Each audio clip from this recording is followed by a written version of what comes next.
विठ्ठल आवडे प्रेम भाव।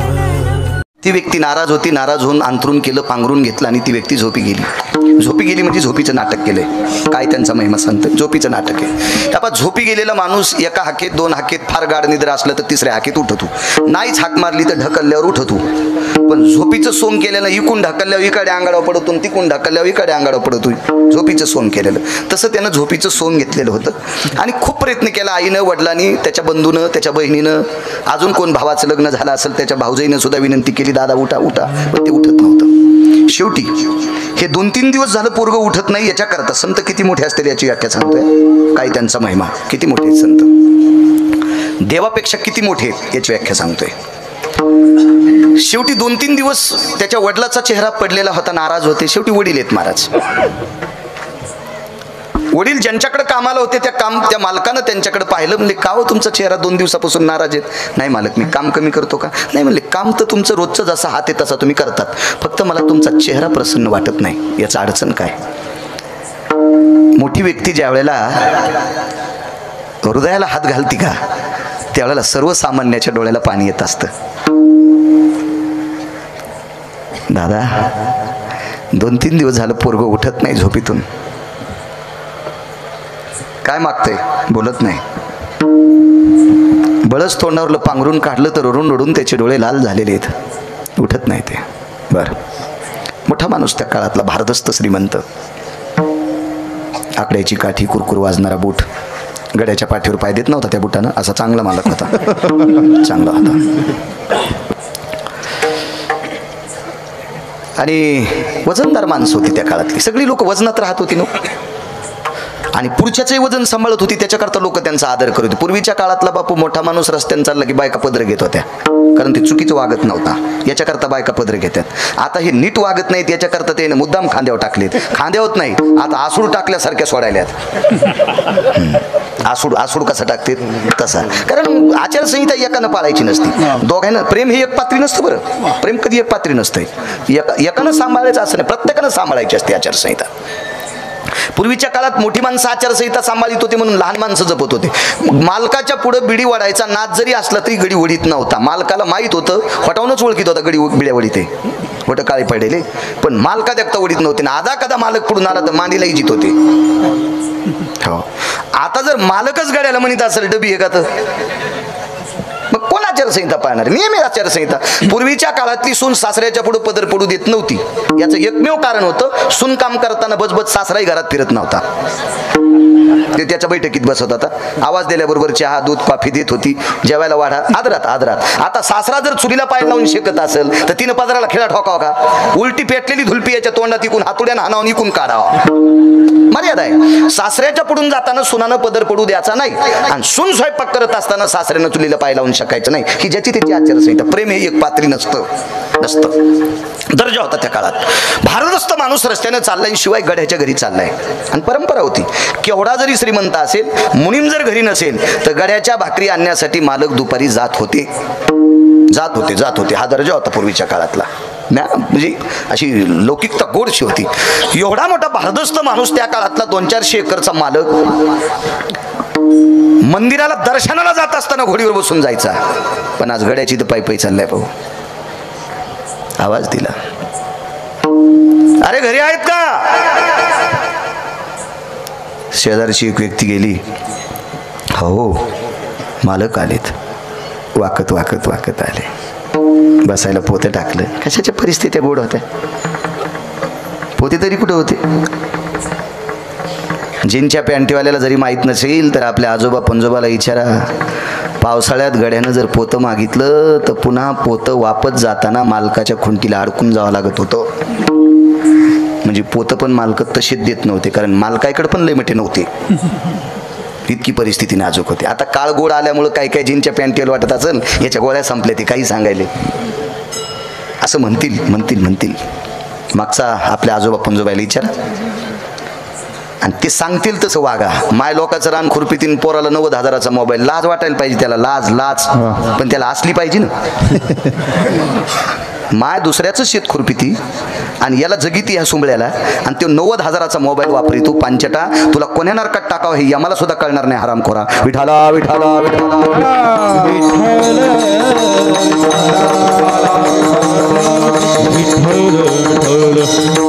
बसायला पोतं टाकलं. मालक आलात? हो म्हणे. कुठे मुलगा? झोपलेला आहे. जवळ गेले. अरे वडिलांच्या मालकाचा आवाज ऐकल्याबरोबर पांघरूनच फेकून दिलं. काय काम हे 3 दिवस झालं झोपलास? काय काय अडचण काय? नाही मालक. नाही म्हणजे काय? बापाला सांगत नाही, माईल सांगत नाही. काय अडचण काय तुझी? पाहिजे काय तुला? रडू लागलं. हे रडतो ना करता. काय अडचण आहे तुझी? दादा मला दुःख एका गोष्टीचं वाटलंय. तुमच्या नातवाची वर यात्रा पाहिल्याच्या नंतर मला दुःख वाटतंय. मग तुला आमच्या नातवाचं वैभव खपत नाही का? नाही दादा, असं नाही. फक्त दुःख एका गोष्टीचं आहे, माझं लग्न होणार नाही. 400-450 एकर जमीन महाराज. त्या मालकानं पाठीवर थाप टाकली, हृदयाशी धरलं आणि विचारलं का लग्न होणार नाही तुझं? तू गरीबाचं पोरग आहे म्हणून?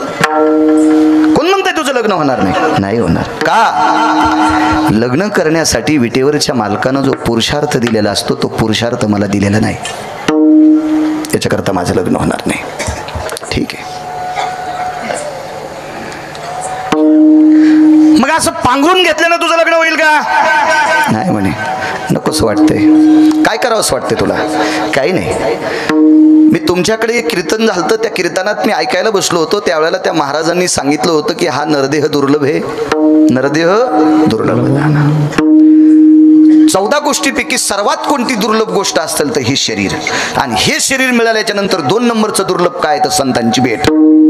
मग हे दुर्लभ शरीर हे प्राप्त झालंय आणि आत्महत्या केली तर पुन्हा भेटणार नाही असं एका पवित्र वक्त्यांच्या मुखारविंदातून ऐकले. याच्याकरता आत्महत्या करा वाटत नाही, पण तोंडही दाखव वाटत नाही. करू काय? एवढ्या मोठ्या दर्जेदार व्यक्तीने विचारलं तुला कशा करतात? दुःख नेमकं काय? काही नाही म्हणे. बघा ना किती थाटामाटात वैभवात संसार थाटतील सगळ्या गोष्टी. मला नाही थाटता येणार. म्हणलं असू दे. तुझा काही दोष आहे का? तो माझा दोष नाही, पण लोक हसतील. नाहीत हसणार. जी माणसं तुला हसतील का तीच माणसं तुझ्या नावानं भजन करतील. त्या व्यक्तीला असं वाटलं माझं वय लहान असल्यामुळे मोठी माणसं माझं सांत्वन करायला लागले, मला दुःख होणे याच्याकरता चोमळायलेत. पण ती लोक तशी नव्हती, अधिकारी लोक होती. त्यांनी सांगितलं ज्या लोकांनी तुझी चेष्टा करतेत, तुझी निंदा करतेत, हीच माणसं तुझ्या नावाचं भजन करतील, तुझं नाम गातील, तुझं वर्णन करतील. कसं शक्य आहे म्हणे दादा? आईला कळालं त्या दिवसपासून आई सुद्धा मानित नाही, वडील मानित नाहीत, भाऊ मानित नाही, बहीण मानित नाही, नातेवाईक मानित नाहीत. मित्रानं सोडून दिलं. तू किलिंबे आहेस, तुला पुरुषार्थ नाही, तू आमच्यात येण्याच्या लायकीचा नाही, तू कशाला आमच्याकडे येतोस? ते श्रीमंत भारदस्त व्यक्तीनं सांगितलं आपल्याकडे ये, आपल्याकडे आपल्याकडं. ते म्हणले किती दिवस तुमच्याकडे ठेवता? मी मरेपर्यंत माझ्याकडे ठेवील आणि मी मेल्याच्या नंतर माझ्या वंशातल्या लोकांना सांगेल हा मरेपर्यंत याला सांभाळा, आजपासून आई बाबाकडे जायचं नाही. आणि त्या दिवशी वडील ज्यांच्याकडे काम करत होते त्या श्रीमंत भारदस्त व्यक्तीनं घरी नेलं. गळ्यात तुळशीची माळ, गोपीचंद, पंढरीची वारी करणारा महिन्याचा वारकरी महात्मा. आणि त्या वारकऱ्याने किलिंबे व्यक्ती, सोप्या भाषेत सांगतो नपुसक व्यक्ती घरी नेली, घरी नेली.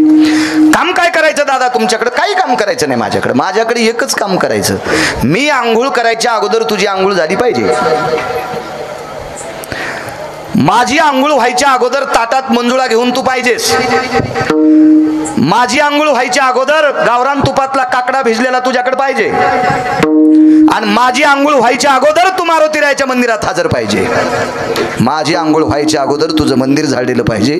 माझी आंघोळ व्हायच्या अगोदर टाळ विना पकवात तू सतरंजी टाकून तिथं ठेवला पाहिजे. संपला विषय. माझी आंघोळ व्हायच्या अगोदर तू मारुतीरायाला पाणी घातलं पाहिजे. एवढंच काम. याच्यानंतरचं काय काम? काहीच नाही काम, काहीच नाही. जेवायला कुठं जाऊ? मला पाठ, ताटाला पाठ, बसायला पाठ, पाठीला पाठ. लगेच पत्नीला बोलव, लक्ष्मी जी मी 10 वाजता सकाळी जेवत असतो त्यावेळेला माझं जसं नियोजन असतंय तशा नियोजनात यालाही 3 पाठ लागतील. पाठीला पाठ, बसायला पाठ आणि ताटाला पाठ. आता कोण भाऊ? नपुसक. ठीक आहे मालक. ती त्या काळातली बाई होती. आताच्या काळातली बाई असती म्हणली असती नवऱ्याच्या गोळ्या संपल्यात, याचा आकलीचा कांदा फुटलाय, काही सांगायला. ती त्या काळातली बाई होती. मानी भरताराची बोली, धन्य जगी ती माऊली, जुन्या काळातली स्त्री होती. ठीक आहे म्हणले.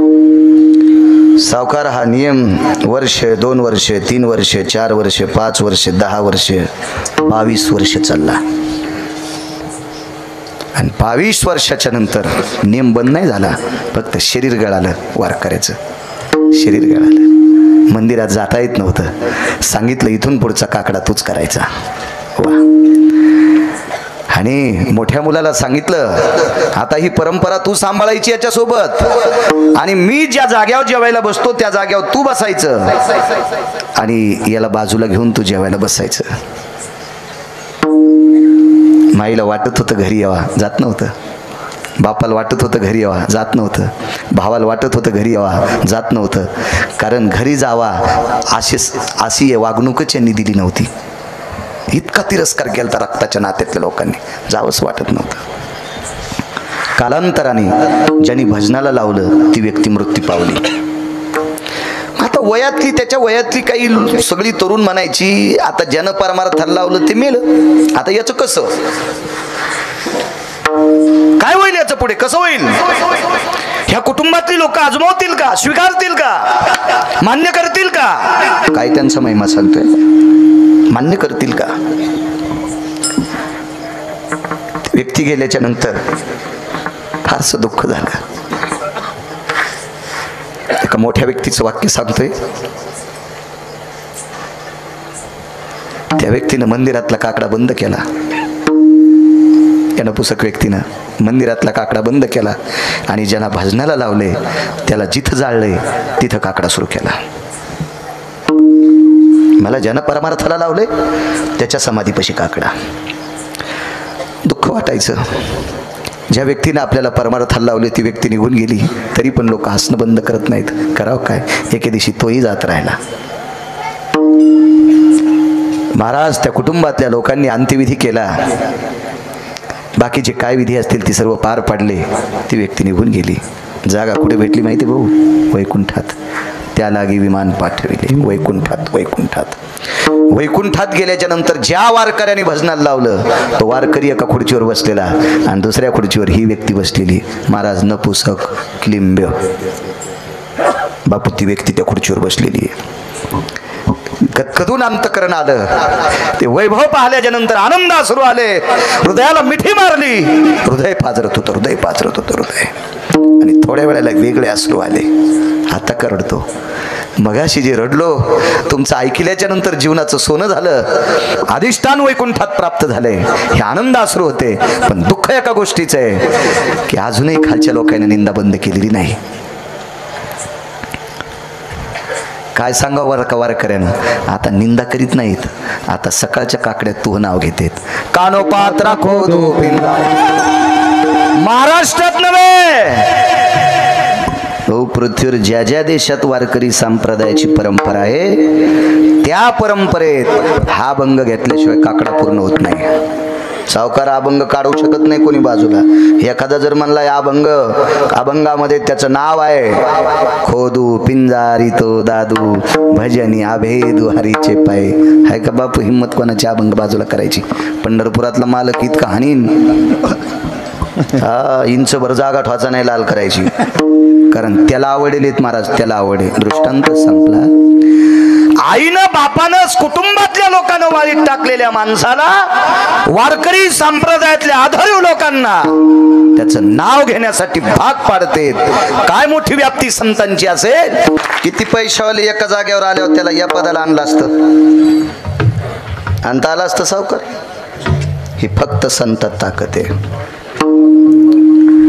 वैकुंठात गेल्यावर यमधर्म जवळ आलाय. यमधर्माने सेवक पाठवून मानस सरोवरातून सुवर्ण कमळाची फुलं आणली. सुवर्ण कमळ एक स्वतंत्र कमळ आहे. सुवर्ण कमळ, ब्रह्मकमळ हे रात्री उमलते. सगळ्या कमळाची तोंड वरी सूर्योदय झाल्यावर उमलते. एकच कमळ असे ते रातच्या उमलते आणि खाली तोंड करून उमलते. त्याला ब्रह्मकमळ म्हणतात. आणि ते भगवान शिवजीला प्रिय आहे, ते पांढऱ्या रंगाचं आहे. सुवर्ण कमळाची माळ केली. यमधर्म भाऊ यमधर्म. नामदेव गळ्यात घातली माळ.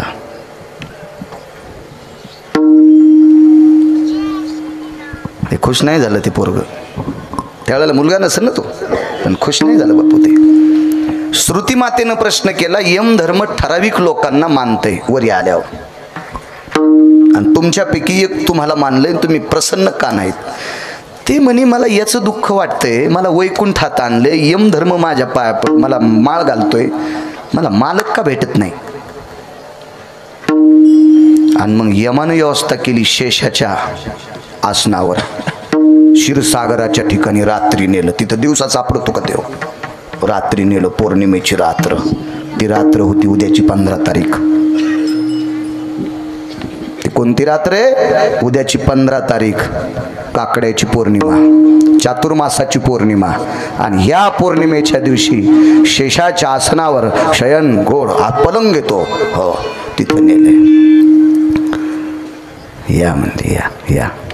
लक्ष्मी पाय दाबीत होती भाऊ.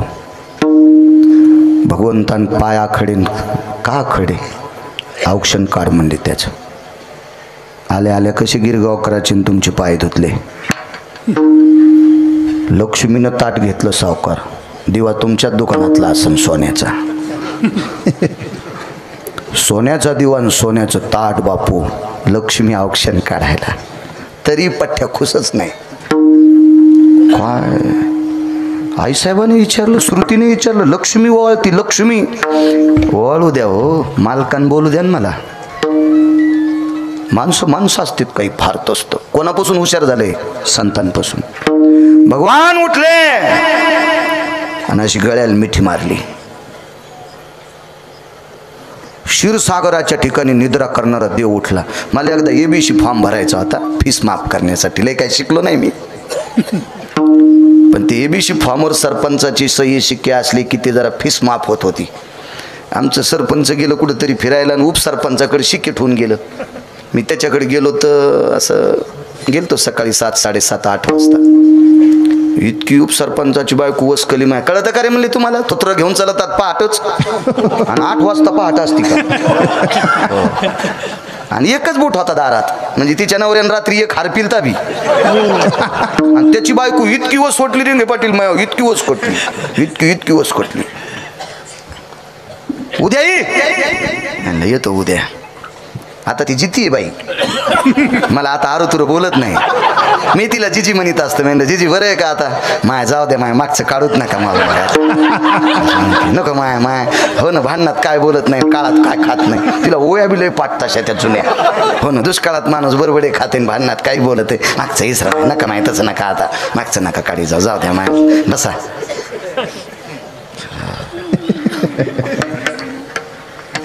दोन 3 शेळ्या लेंड्या झाडू लागली.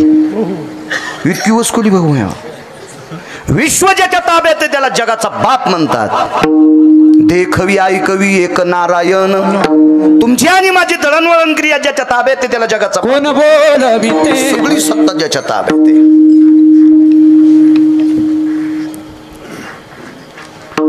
एक जण म्हणला आपल्यासारखं कोणाला गाताच येत नाही, आणि सकाळच्याला तुटीच बंद केली. लगेच पेपरवर आलं, व्हॉट्सअपवर, आदरणीय माननीय सन्माननीय हरिभक्तीपरायण गिरगावकर गेले. मी त्याचं कशाला नाव घेऊ, आहे का नाही? आणि लगेच एक जणांनी टाकलं, गेले दिगंबर. यायला तर जमत नाही बाबा. हे तो कोणाला ते टाकायले? अरे लायकी आहे का ते कडवं टाकायची कोणाला बी? विठाला विठाला. अहो इथून आपण घरी जायचो करणं जायचो ज्याच्या हातात ते त्याला जगाचा बाप म्हणतात. रातच्या उठलाय, रातच्या बाईन 3दा वापस केलं तुम्हाला. तिनं वापस केल्यावर पुन्हा शाळा सोडून दिली. नकोच म्हणलं, जाणत नको. हो नाही, तिच्यामुळे नाही सोडी, दुसरेच कारण होते. उगा कशाला तिच्या नावांकडे खायचे बिचारीच्या असते. त्याचा प्रारब्धाचं ललाटीचे लिहिले न पुशे. आता काय ज्याच्या नशिबाचा जोर त्याचा कोणा खांदी चोर. आता काय कमी. ए पण मग ऐकायचं नाही रे, तुम्ही शाळा शिकाय खजिने हो. हो गिरगावच्या बाळ्याचं धकलं न शिकताना तुम्हाला येड्यावानी होईल, फुटाने खावं लागतील. तुम्ही शिका चांगलं. हो शिक्षण, अरे शेती बी शिकल्याशिवाय करता येत नाही. हो कोणतं बी देईन ना घुसडून ते.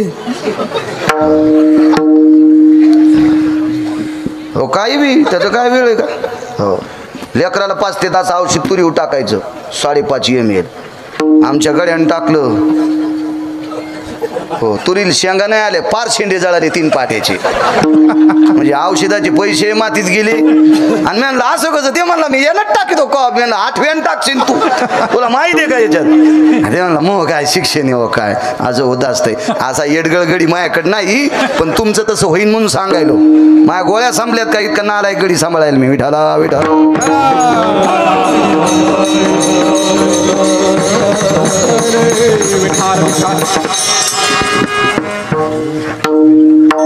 हृदयाला हृदय लावलं.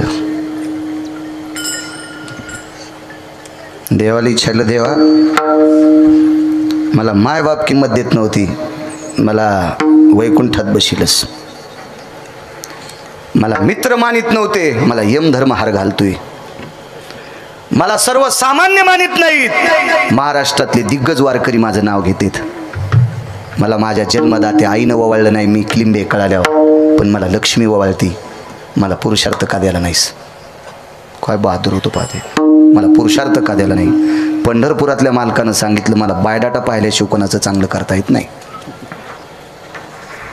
म्हणजे कशानं करतो देव, प्रारब्धानुसार. त्याच्या पलीकडे देवाला रस्व दीर्घ बदलता येत नाही. आणि प्रारब्ध बदलायची ताकद कोणात आहे, संतात आहे. काय त्यांचा महिमा वर्णू वारंवार किंवा वानू वारंवार.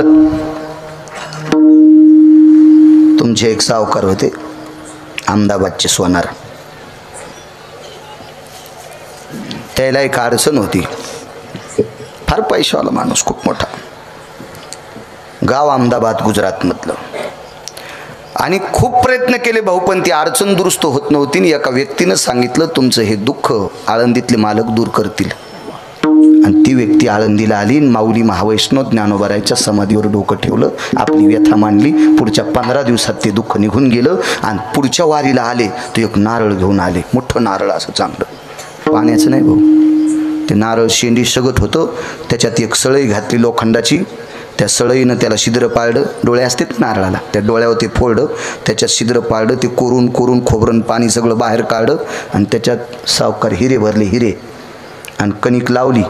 आणि ते नारळ तुळशीच्या मंजुळाचा हार माऊली महावैष्णव ज्ञानोबारायच्या समाधीवर ठेवला. काय त्यांचा महिमा सांगतोय. साधूच्या मनात आल्यावर काय होईल देव नाही करू शकत. देव तुमच्या प्रारब्धानुसार.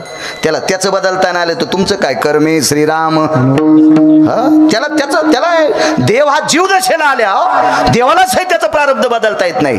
प्रारब्ध बदलायची ताकद कशालाच मोजित नाही, ती फक्त संत असतात. ती संत उलट देवावरचं दुःख दूर करण्याची ताकद त्यांच्यात आहे. एवढी मोठी शक्ती संतात आहे. आणि मग ते नारळ ठेवलं. ते अहमदाबादचे सोनार तिथंच मुक्कामाल. तुम्ही दिसल्यामुळे आठवलं त्याचं चरित्र.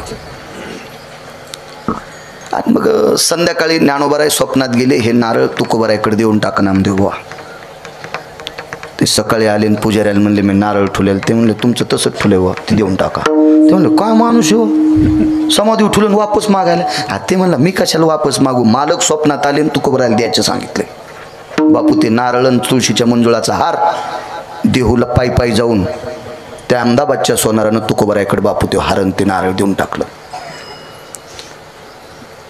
त्याच्यावर बीड जिल्ह्यातले एक विद्वान पंडित, आचार्य, शास्त्री, त्या काळातले,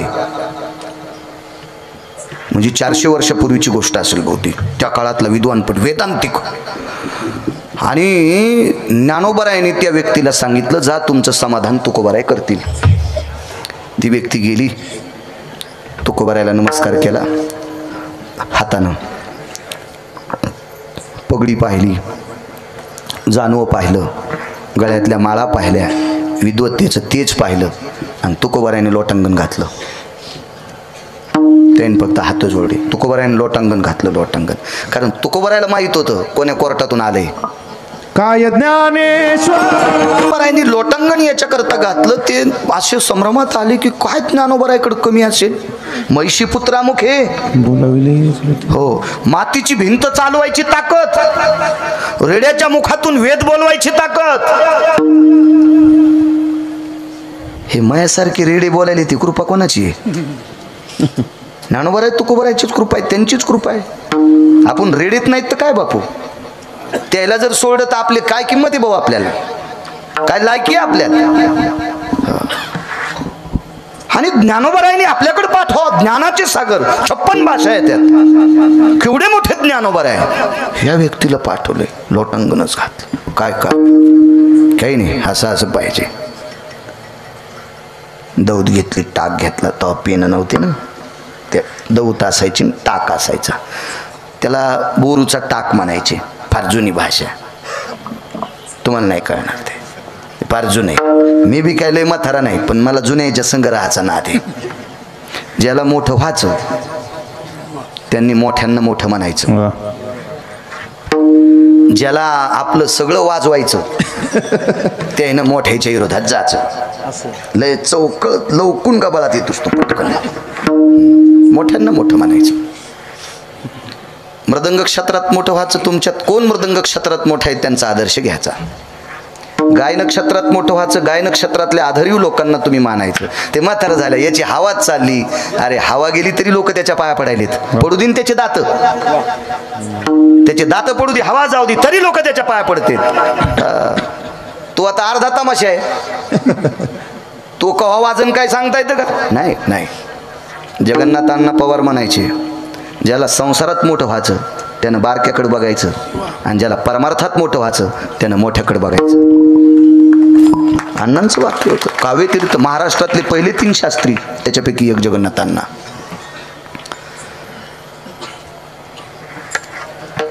ते बोरू घेतला, अभंग लिहिले. ज्ञानोबरायच्या समाधीवरचा तुळशीच्या मंजुळाचा हार, निसर्गाची ताकद आहे का सुकायची? ज्ञानोबरायच्या समाधीवरला हार ते कसा सुकन? लसलशीत हार. आणि तो हार तुकोबरायने त्या पंडिताच्या गळ्यात घातला. भाऊ ते लिहिलेल्या अभंगाची चिठ्ठीन त्याच्यावर नारळ ठेवलं आणि ते देऊन टाकलं. पहिली गोष्ट, चिठ्ठी वाचल्यावर प्राकृत होती. तुकोबरायचं वाक्य प्राकृत. मी एवढा वेदांतिक आहे, मी एवढा पंडित आहे, मी एवढा आचार्य आहे, मी शास्त्री आहे, मला प्रचंड अस्खलित वेदाच्या भाषेत काही पाहिजे होतं, हे मराठी भाषेत. तसाच कागद तिथे ठेवला. माझ्यासारख्याला काय सत्कार करायला पाहिजे होता? साधं नारळ दिलंय, मला मोहरा हिरे माणिक द्यायला पाहिजे होते, आणि याच्यात काय होतं? साधं नारळ दिले मला, नारळ ठेवून दिलं. तुळशीच्या मंजुळाचा हारही ठेवून दिला. तुळशीची ताकद कळालीच नसेल ना त्याला. लय अभ्यास केला म्हणजे तुळस कळत होय. दिलं ठेवून दे. वापस ज्ञानोबरायकडं. ज्ञानोबरायनं सांगितलं, तुकोबरायच्या कोर्टातून वापस आल्याला त्याला कोण्याच कोर्टाचे दार उघडे नाहीत. तू यासाठी न्यायदेवता झोपली. आता निघा म्हणली तुम्ही तुरी कापायला. अजून टाईम आहे ना. आता सध्या गाठीत आहेत, कोणाच्या फुलात आहेत, कोणाच्या पापड्यात आहेत. तुम्हाला आता ते काम म्हणले, इकडचं काय नाही. ठेवून दिलं ते. त्याच्यावर 2 तासानं भाऊ एक साधी व्यक्ती आली, ज्याला आजोबाचं नाव सांगता येत नव्हतं. किती विद्वान असेल ज्याला आजोबाचं नाव सांगता येत नाही, त्या अर्थी विद्वत्ता किती असेल बापू? होय नामदेव बाबा, आजोबाचं नाव सांगता येईन. वडिलांचं नाव सांगायला 2-3 मिनिटं लागले. आईचं नाव सांगायला जीभ अडखळत होती. म्हणजे किती रड जीभ असन, रानाच्या काठावानी, रानाच्या काठावानी जीभ अशी जाड होती. आणि त्या व्यक्तीच्या गळ्यात तुकोबरायने ते मंजुळाचा हार घातला. ती चिठ्ठी अभंगाची, त्याच्यावर नारळ ठेवलं. तर हृदयालाच लावलं. आणि मग नारळ मांडीवर घेतलं आणि सांगितलं, महाराज हे मला वाचता येत नाही ना. तुकोबराय म्हणले, गळ्यातल्या तुळशीच्या मंजुळाचे पानं खायचे आणि या अक्षराकडे भाऊ नुसतं पाहायचं. आणि पाहणं डोळे कटाळले तर नुसते बोट फिरवायचे अक्षरावून, बाकी काहीच करायचं नाही. त्या गळ्यातल्या तुळशीच्या मंजुळेचे पानं खाता खाता जीभ रंभा पत्राम जिव्हा तिचे येते. रंभा म्हणजे केळीचं पान, पत्र म्हणजे पानन, रंभा म्हणजे केळी. केळीच्या पानासारखी जीभ सावकार लवचिक झाली, इतकी लवचिक झाली. अक्षराची कृपा झाली, शास्त्राची कृपा झाली आणि ब्रह्मकन्या सरस्वती मातेची कृपा झाली, वाणीच्या देवतेची कृपा झाली. प्रचंड विद्वान व्यक्ती. राहायला घर नाही. तुकोबराय म्हणले हेच नारळ फोड आणि ह्या प्रसादान घर बांध. नारळ फोड्या भाऊ हिरे निघले. टोलेजंग वाडा पांडा, टोलेजंग. छत्रपती शिवाजी महाराजांचा किल्ला जसा ते 1000 पटीनं मोठा, त्याच्यातल्या 5 पटीनं लहानसा, तसा टोलेजंग वाडा. तसाच वाडा. नाव सांगता येईल त्या माणसाचं काय होतं तर.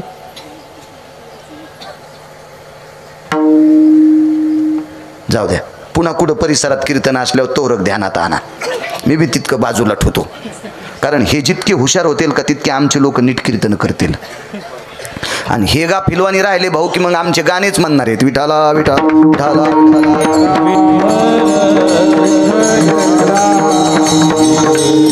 त्या व्यक्तीचं नाव होतं कोंडोजी काका.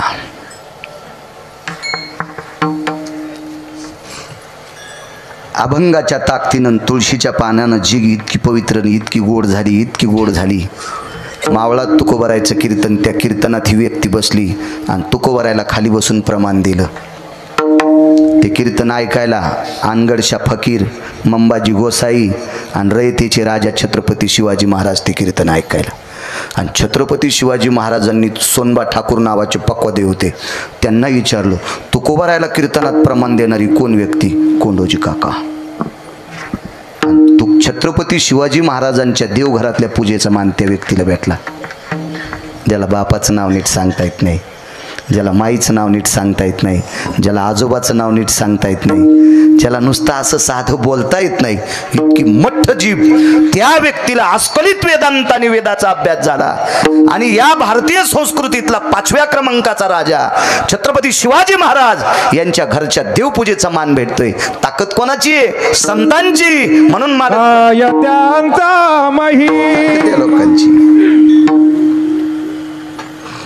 आपल्या परिसरातला एक मुद्दा सांगतो. आपण किती मोठ्या भागातली माणसं आहेत. बापू तुम्ही ऐकलं परवाला, रानोबा नावाची एक वारकरी आपल्या परभणी जिल्ह्यातले, रानोबा नावाचे वारकरी परभणी जिल्ह्यातले 90 वलांडेपर्यंत पंढरीची वारी केली. मी 2 दिवस तारीख द्यायला त्याच्यामुळे टाळत होतो.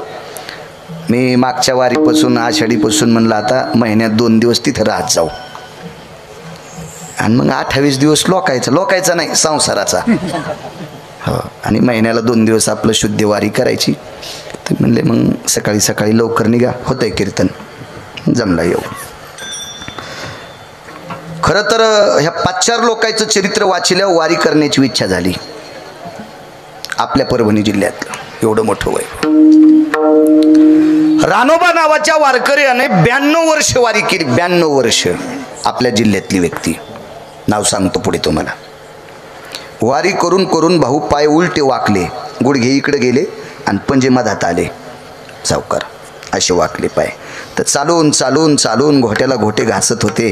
त्या घोट्यावरचे कातडं निघून गेलं. त्या जखमा होऊ लागल्या. त्याच्यावर माशा बसायच्या, चिलटं बसायचे, थोडंसं रक्त व्हायचं, घाण व्हायची, ठसठस करायचे पाय. पण वारी नाही बंद केली. शेवटच्या टप्प्यात रानोबा वारकऱ्यांना त्यांच्या कुटुंबातल्या लोकांनी विनंती केली, किती दिवस वारी करतात, थकलात ना आता. ते म्हणले मग करू काय, आता तुम्ही आराम करा. एकच वाक्य सांगितलं, मला फुलाच्या पाकळ्या जरी 3 टाइम टाकून बदलल्या तरी हे शरीर घरी पडल्या पड्या एके दिवशी कुजणारे. मग मला वारी करता करता मरू द्या ना. काय त्यांचा महिमा सांगतोय. किती लोकांचा, या संत लोकांचा पॉवर किती मोठा आहे, अधिकार किती मोठा आहे. योग असा आला, नव्वदी वलांडली आणि एके दिवशी पंढरपूरहून गावाकडे परत येत असताना रस्त्यात असं मारुतीरायाचं मंदिर, त्या मारुतीरायाच्या मंदिरात त्यांचा मुक्काम आणि रात्री 1 वाजता वाटसरूच्या रूपात पंढरपुरातल्या मालकानं प्रवाशाचं रूप घेतलं आणि ज्या मंदिरात रानोबा नावाचे वारकरी भजन करून मधुकरी मागून आणली, खाल्ली, भजन केलं आणि झोपले, त्या मंदिरात रातच्या 1 वाजता त्या प्रवाशाने घंटा वाजिला. एवढ्या रात्री कोण आहे म्हणून असं पांघरण पाहिलं. शुद्ध्याची वारी, चांदण्याचा प्रकाश, थोडंसं मंदिर छोटं असेल 2-4 खणाचं, मारुतीरायाचं मंदिर, दिव्याचा प्रकाश. बघितलं तर कोणीतरी वाटसुरी उठले. कोण आपण? मी प्रवासी आहे. आवाज रे, प्रवासी, मी प्रवासी आहे. वा, कुठून आलात? फार दुरून आलो. जेवणाची काही व्यवस्था? रस्त्यात गावच लागलं नाही दुपारपासून. 92 वर्ष संपलेली व्यक्ती तितक्या रात्री भाऊ उठते आणि खुंटीला अडकलेल्या उरलेली अर्धी मधुकरी, अर्धी भाकरी ती काढून पुढे टेकली. खा दादा. ती भाकरी खाल्ली. समोरच्या व्यक्तीने विचार केला, रात्री 1-1:30 वाजता आपल्याला पोटाची व्यवस्था केली, ह्या भाकरीच्या बदल्यात या म्हाताऱ्या वारकऱ्याचे आपण पाय दाबावा. पण ते रानोबा नावाचे वारकरी होते.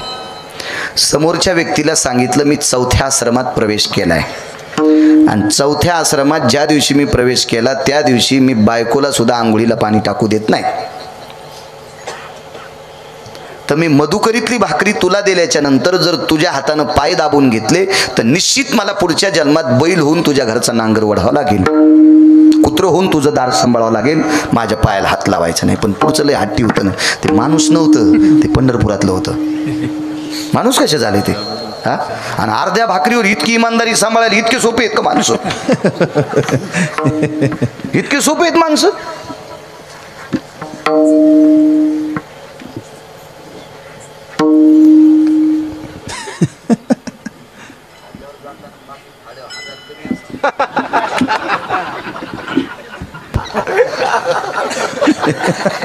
खोटं बोलतोय का?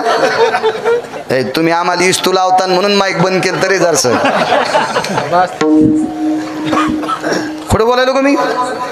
आणि भाकरीवर इमानदारी, इतके सोपे माणसं नाही हात लावू देत. तळपाय पाहिले रानोबा नावाच्या वारकऱ्यांचे तळपायाला जखमा झालत्या. जखमा. महाराज देवानं एक पर्याय शोधला आणि रानोबा वारकऱ्याचं अंतकरण जिंकलं. त्यांना सांगितलं, तुम्ही चलताना तुमचे पाय वाकलेत, आता हे काही दुरुस्त होणार नाहीत, पण जखमा दुरुस्त करायचं माझ्याकडे औषध आहे. रानोबा वारकरी म्हणले, देऊन टाका औषध. ते म्हणले, नाही, औषध माझ्याच हाताने लावावं लागतंय. पहा किती रगिले. याचं कारण सांगू का तुम्हाला? आयुष्यभर पंढरपूरच्या मालकाची केलेली वारी, ह्या वारीचं कर्ज देवाच्या डोक्यावर होतं आणि संतांनी देव ऋणी केलाय. पैठणचे मालक सांगतात, त्या भक्तीचं कर्ज देवाच्या डोक्यावर आहे आणि ऋण फेडण्यासाठी ते काय काम करील काही सांगता येत नाही. मी रविवारी एक जणाचं गहू भिजवायला जात होतो आणि त्याच्याकडे इंजन होतं, पण त्या इंजनाला घोटी दिल्याशिवाय चालू होत नव्हतं. इतकं राखेल टाकायचं आणि ते पेटवायचं. जेव्हा का घुटी दिली ते तितका नळा गरम झाला की बोक बोक बोक बोक बोक बोक बोक 15 लिटर घास लेट ओढूस तर 14 वळी भेजूस तर इंजन बंद पडत नव्हतं. लागत तसं कधी कधी. विठाला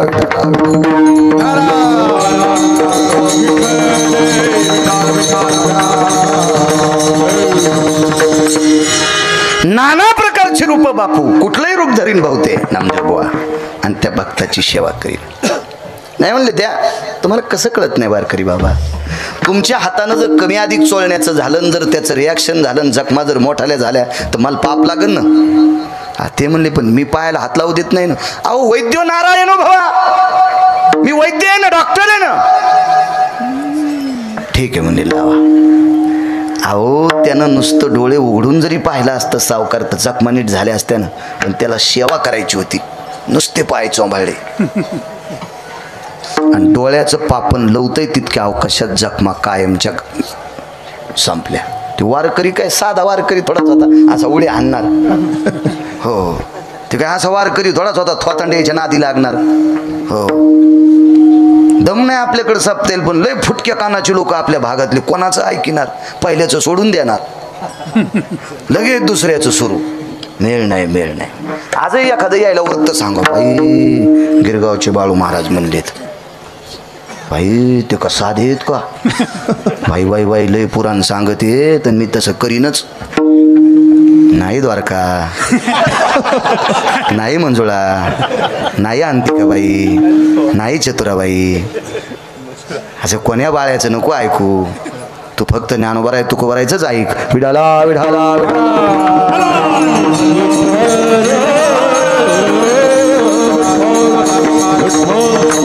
काय वारकरी हातच धरला. कोण आपण? 92 वर्षाचं म्हातार, भक्तीची ताकद होती, मनगटच सोडील. कोण? महाराज देवाचं बी भक्ती पुढे काय चलत आहे, ते पण लुळपुड झालं. महाराज रावणाच्या थुत्रीत हाणायची ज्याच्यात ताकद, ते सामान्य वारकऱ्या पुढे लुळपुट. साधा होता का रावण, त्याची एक चौकट टिकल्यावर 13 बाऱ्या खासदार. आणि कोणाची माय येली त्याच्या विरोधात फॉर्म भरायला, हा 7 कोटी चौकटी होत्या, साध्या गोष्टी होत्या होय. आणि 2 वाजून 18 मिनिटाला त्यानं आपोआप हाणलाय. आणि ते म्हाताऱ्याचा हात सुटन, म्हाताऱ्यानं मनगट धरलं तर सुट सटकिताचे ना. होय भक्ती केला रवी धरा, हृदय बंदी खाना धरीला आपण धरीचा.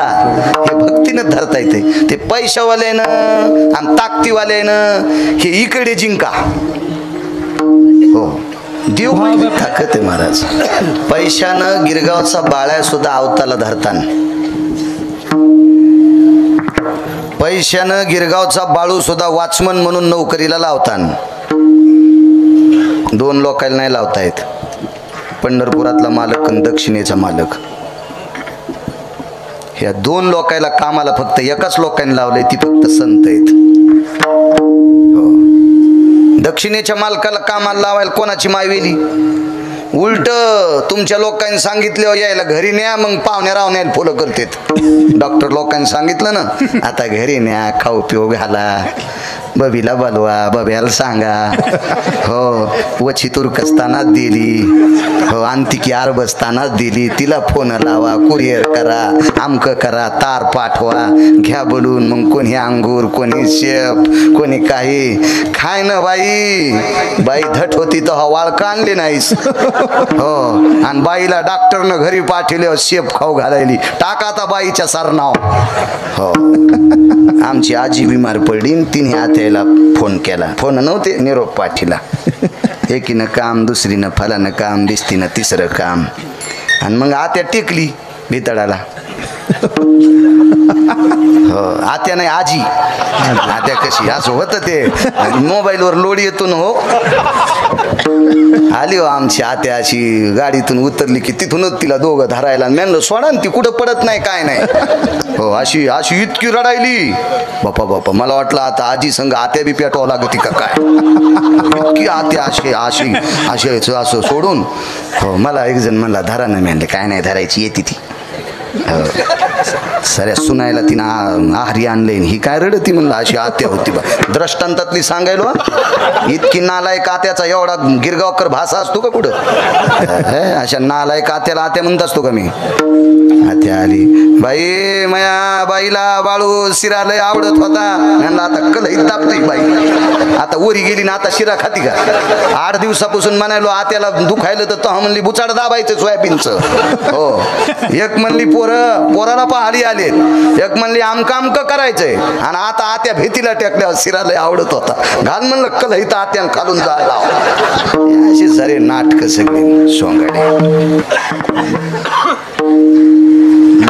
काय माणसं बायला. एका घरी जेवायला गेलो डॉक्टर साहेबनी, जेवायला गेलो, भजे कुरड्या पापड्या हे पद्धतशीर असं जेवायला. तर आम्हाला कोणी करतात ना, करतं कोणी बी.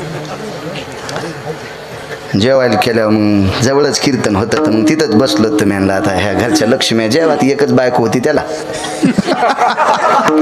आणि बाहेरच्या 3 जणी शेजारनी बलिलेल्या, म्हणजे 4 जणींनी स्वयंपाक केला. तर म्हणलं आता ह्या जेवायला बसल्या. म्हणलं जेवा बाई. हो महाराज जेवतो. हात जोडे म्या बी म्हणलं जेव्हा आम्हाला जेव घातलं. एकीच्या ताटात भोजन होते भाऊ, आणि तिजीच्या ताटात डॉक्टर साहेब भजे नाही, ती यजमानाची बायको होती, म्हणजे ज्यानं जीव घातलं त्याची बायको. तर मी हळूच करून मी आणलं, दादा आम्हाला लय भजे वाढे, तुमच्या मंडळीला उरले नाही. नाही म्हणे महाराज, ते आता भजेच खात नाही. म्हणलं कसं काय? ती तळतानाच खाती. काय बाई म्हणलं बाप्पा, वा म्हणलं काय माय माय म्हणलं, वा वा अभंग इकडे लावायला पाहिजे. काय त्यांचा मायपा. एक घरी जेवायला गेलो, आताशी कीर्तन सुरू झाले. अहो चांगलं सांगितलं, असे बसले होते जसे तुरुक पिराला कापायला न्यायचे. 2 तारखेला जसं यायला कापायचे परभणीला, असे बसले होते माणसं. विठाला विठाला पहिल्यावर याचं बरं आपल्याला. हा तसं बस स्टँड होकीत नाही. कसं आहे, डिझेल जरी लोकांचं असलं लांबून गाडी आणतो, पण बस स्टँडला नेतो. बाहेरचं डिझेल असल्यामुळं मधल्या रस्त्यानं आणत नाही गाडी. द्यायचं तेल देईल आणि भोते आला गाईला, आपल्याला काय ताण घ्यायचा, काहून खराब रस्त्यानं न्यायची. जेवायला गेलो त्या का घरी, मग आम्ही बसलो. तर मग ते म्हणले महाराज चहा घेतान का? म्हणलं घेतान का? म्हणलं आता काय आवडच काम, जालनापुरीचा आग्रह सगळा. बर बर अगं 5-6 कप चहा ठेव बरं, 7-8 कप दूध ठेव. आमच्या संग बोके बी होते 2-3. हो होते 2-3 बोके. त्याच्यात 1-2 पुन्हा कपात पेत नव्हते. मोठा तरा तरान ते आमच्या संगच्याला मी विचारलं कपात काऊन पेत नाही? म्हणलं मी मग काशी झाली. ज्याच्या संग काशीला गेला त्याचे तिकटाचेच पैसे दिले नाही, त्याची काशी केली आणि पुन्हा कपात चहा पेत नाही. किती रुमण्यानं हाणायला पाहिजे दात पडूच. तर काय नाटकच सगळे होय. ह्या संप्रदायात नाटक नाही चलत हो. येते नाही खोट. टाइम संपलाय बरं. मगच मोहा वाढवायचं वय, असा मुकदम असतो वय. आगावच धंदा. जाऊ द्या, आपला परिसर आहे अण्णा नाही का, आपला भाग आहे. ह्याच मातीनं आपल्याला मोठं केलंय. आता महाराष्ट्रात फिरत असेल काय ना, म्हणून तर ह्याच भाषेत कीर्तन करायलो. आज 5089 गाव झाले. आता एकदा गेलेलं गाव. ह्या गावाला फार दिवसापूर्वी आलतो मी. 15-16 वर्षापूर्वी एक कीर्तन झालं. काही ठराविक लोकांना माहीत बी नसेल ना. कुठून माहीत? ऑटो रिक्षात आलतो, त्याच्यामुळं कुठून ध्यानात. हो ना, नवरी अशी भारी साडी घेऊन अशी आली दिसत असती. आधी काय दिसती? विठाला विठाला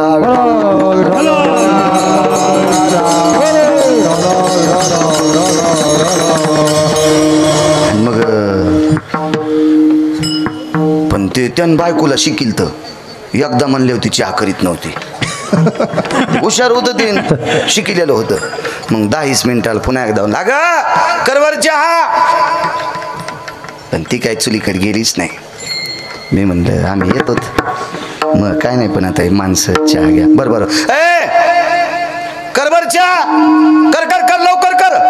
तर आमच्यातलं एक जण म्हणलं महाराज 1 वाजलाय, सोमवारच सोडून जाऊ ना. ते म्हणला हे आगावच काम झालं बाबा, चहा भागत होतं ते, सोमवारावर गेला आता. ते म्हणलं बरं आता इतक्या गडबडीत स्वयंपाक. म्हटलं काय नाही, पिठलं चपाती काय त्याला, आम्ही रानातली माणसं इथं. पिठलं चपाती, लोणचं, कांदा, जरशी चटणी गिटणी काय असली तर, आंब्याची पोरले, कैऱ्या, उन्हाळ्याचे दिवस होते आणि आलीची इच्छा तर पापड तळा. हे तुम्ही घरचंच खातात त्याच्यामुळे तुम्हाला इतका अभ्यास नाही. मी रोज 2 गावचं खातो ना, त्याच्यामुळे ते आम्हाला जास्त पाठ असते. ते मधात ती बायको म्हणली बाई पटकन म्हणायचं ना चहा कर चहा कर चहा कर. हे आलं जेवणावर. त्यांना जाऊ दे आता, बाळू महाराज आहेत. हो त्याला काय मी ऐकायलो हे ना का असं नका. हां हां खसखस पिकली तुमची, तुम्हाला वाटलं खरंच ऐकलं असेल. घराकडं तर नाही पाहायचा. हे वाटलं खरंच ती बाई म्हणायली. जेवायला बसलो डॉक्टर साहेब. गरम गरम चपात्या, पिठलं, लोणचं, घाशेव चटणी होती पाट्यावरली. टिकल्यावाल्याला येत नाही, यायन केली तर मिक्सरमध्ये करते आणि गुरगुर गुरगुर गुरगुर. हे ती पाट्यावरली पाहिजे. हो आता काल पेरणी झाली ना, हस्ता आणि चित्रा नक्षत्र याच्यात पेरणीला वड्या करीत होते. मासवड्या, रश्याच्या वड्या, त्या जुन्या बायका अशा मसाला वाटायच्या. हो आमच्या पुतणीने एक दिवशी मसाला वाटला तर घंटाभर फ्रीजमध्ये हात घातले. नाही कान फ्रीजमधले लय 10 आलाय. आणि कसं झालं असं म्हणलं त्या सासूनं 15 गड्याचा मसाला वाटलाय. 15 गड्याचा हे सरी नाचुकता. मग जेवताच मी यजमानाला म्हणलं पापड तळण पापड. तर ते तिथून म्हणलं आमच्या देखता वजन अंदाज मला माहित होतं वजन नव्हतं. हो. तुम्हाला एक सांगू का, ज्याला पाहुणे रावणे महाराज भजने घरी न्यायचे त्याच्या बायको ताब्यात पाहिजे. ज्याची बायको ऐकून येत नाही का त्याने देवाला पण घरी नेऊ नये. हा मालकाचा एक पुरावा आहे का बापू. कर्कश संगती धर्म तयाशीच घडे रे दयाचे स्वाधीन भाज. हा धर्म तयाशीच घडे दयाचे स्वाधीन भाज. आणि भाज म्हणजे बायको. बायको ज्याची ताब्यात स्वाधीन बायको आहे का त्याला धर्म घडतोय. हा डबल घंटी वाजल्या हो पळतू त्यानं बाहेरच सापत्यात खावा. त्यानं घर नाही कोणाला न्यावा. हा त्यात नाही बायकोला ताब्यात लागतं. पापड तळ. ती म्हणली बाई गरम गरम चपात्या आणि ते नातन पापड कसे. अगं बरं भाज. ती म्हणली इकडे या. मी म्हणलो हानती रे बापा या आता अवघडच काम झालं. आणि ती आता आग उगाच काढ म्हणले पापडाचं कुधाना आपण. आणि ती या इकडे या. ते जवळ बलिलन ते म्हणलं काय इथं वाका. नवऱ्याला वाकिलं त्याच्या पाठीवर उभी राहिली पापडाचा डबा काढला. आमच्यातला एक जण भजने म्हणला काय त्यांचा महिमा. आरम्याला इथं नसतो लागत रे सोबळ्या. ह्यो महिमा कुठे हे पानशेट महिमा आहे. महिमा बघा. हात धरला भाऊ हात धरला. कोण सोप्या भाषेत बोलूनही पुढचं ऐकत नव्हतं. 92 वर्षाचा वारकरी परभणी जिल्ह्यातला साहेब. हे कोण. लाल डोळे झाले. पुढच्याचा नाईलाज झाला. रूप बदललं आणि चतुर्भुज रूप घेतलं. जगाच्या मालकाचं रूप घेतलं. विटेवरच्या मालकाचं.